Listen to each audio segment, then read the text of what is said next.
साथियों, मेरे आज के व्यंग का विषय है बारिश बारिश भाग जाओ।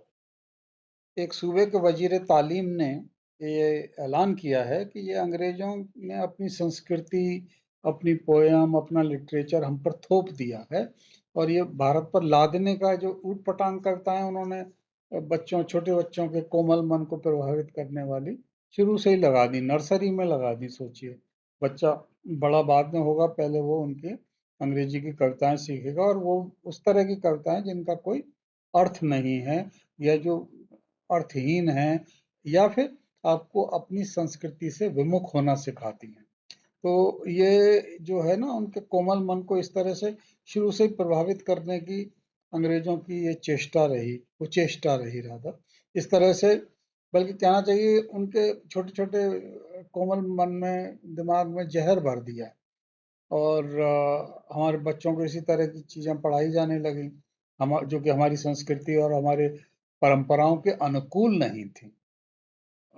सनातन परंपराओं के अनुकूल नहीं थी और हमारे बच्चों को ना नन्हे-मुन्ने बच्चों को भारतीयता से विमुख कर रही थी। चलिए देखते हैं कैसे हमारे बच्चों को बचपन से ही झूठ बोलना, मिथ्या आचरण करना, चोरी-चकारी करना और कर्तव्य से मुँह मोड़ना, मक्कारी सिखाई जाने लगी। उसी का अंजाम ये है आज की जो पीढ़ी आप देख रहे हैं। अब समय आ गया है कि ऐतिहासिक भूल को करेक्ट किया जाए और इस ऐतिहासिक भूल को कौन करेक्ट करेगा? हम ही ना करेंगे। तो और हम नहीं करेंगे तो फिर कौन करेगा? अब आप पहली कविता ही एक नमूना पेश है। देखिए इस नर्सरी राइम को, rain rain go away, come another day, little Johnny wants to play.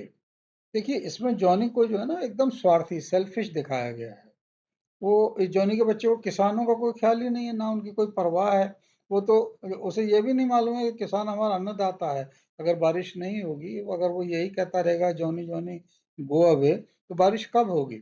और बारिश नहीं होगी तो किसान पर क्या बेचारे पे विपत्ति आएगी और हम लोगों को खाने को नहीं मिलेगा। लेकिन वो जॉनी को तो अपनी पड़ी है ना, अपना स्वार्थी है वो। तो कह रहा है कि go go away, come another day, little Johnny wants to play.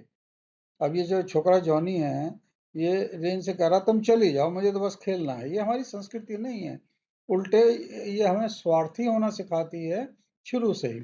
इसीलिए इस मात्र इस कारण से इस कविता को तुरंत प्रभाव से हटा देना चाहिए करिकुलम से। दूसरी कविता लीजिए, जॉनी तो मुझे लग रहा है जैसे कि उसने कोई सुपारी ले रखी है और हमारे भारतीयता को करप्ट करने की ठान ही ली है। इस वाली राइम में जो है जॉनी जो है एकदम साफ-साफ झूठ बोल रहा है, एकदम सफेद झूठ। जॉनी जॉनी ईटिंग शुगर, वो शुगर खा रहा है लेकिन उसके बाद भी कहता है नो पापा। और जब वो कहते हैं ओपन योर माउथ, तब अब वो समझ जाता है कि अब तो रंगे हाथों पकड़े गए, अब तो कोई चारा नहीं है बचने का, तो वो हँसने लगता है बेशर्मों की तरह। तो ये तो कोई बात नहीं हुई ना, ये झूठ थोड़ी बोलना चाहिए आदमी को। हमारे यहाँ तो कहा गया है कि सदा सत्य बोलो। वो शुगर खा रहा है और उसके मुँह में शुगर अभी है भी। इस सब के बावजूद जब उसने कहा ना नो पापा एंड ओपन योर माउथ, तो जब चोरी पकड़ी गई, फिर बोलता है, हा, हा, हा। ये कोई अच्छे चलन थोड़ी हैं। एक और राइम को आप लीजिए जो कि हमें अपर्थीड रंग-भेद सिखा रही है या रंग-भेद की वो है, रिप्रेजेंटेटिव है, प्रतीकात्मक रूप से। वो कहते हैं बाबा बाबा ब्लैक शीप।